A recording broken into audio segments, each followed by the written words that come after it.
very impressed with the ITLG and the amount of energy that they put into their various goals, which is quite impressive. Now, Tom, this is also quite personal for you as well, because you've had such a long involvement, relationship with Ireland. Tell us a bit about that.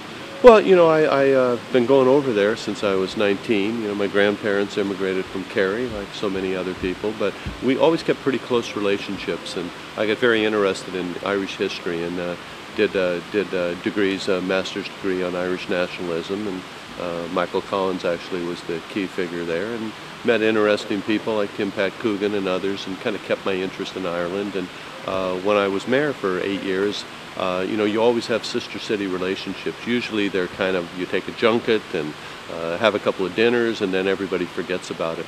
The one we forged with Bertie Ahern when he was Lord Mayor really had such a strong underpinning of economic development, as well as the obvious cultural and other bounds that you have with people and communities, that it stayed strong since 1986. We've had the Abbey Theatre over here, we've sent various cultural things there, but the real bond has been the people and the companies, both American going to Ireland, and of course kind of the unknown fact, Irish companies coming here to America. So it stayed strong, and this is a very powerful part of it now, as the world goes through so many economic cataclysms, that we there's a saying by Benjamin Franklin, you hang together or hang separately, and we think we'll hang together with the Irish. Must have been a great moment last night, seeing building a city you know so well, hosting the Irish Innovation Centre, opening up. That must have been a tremendously satisfying moment for you. It really was. It really was, because it was so much, as we were discussing yesterday, it was so much about the future.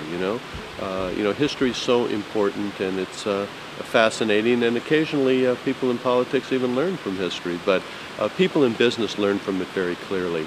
And we know that the Innovation Center, with the links with our great universities, of which we're standing here in one, Stanford, and your great universities, can really provide the underpinning of some new companies, a new Apple, a new Intel, a new Google or Facebook. And we really think that's what's going to happen and what's going to come out of the Innovation Center. A lot of creative people working toward common goals. And about tonight, what do you think the significance of an event like tonight is, its importance? Well, the importance, I think, again, is keeping those bonds strong and understanding that, we have tremendous bonds of blood and kinship, and but the underpinning of economic development really makes it something that's lasting. And we can do so much working together. It's just like the quote that we put above the Innovation Center. If everything you try works, said Dr. Gordon Moore, then you're not trying hard enough. This valley is about failing and then trying again and succeeding. And we've all had reversals in the last couple of years, and what's important is that we pick ourselves up and join arm in arm with kindred spirits such as our friends in Ireland, and go forward and build a better and more prosperous world.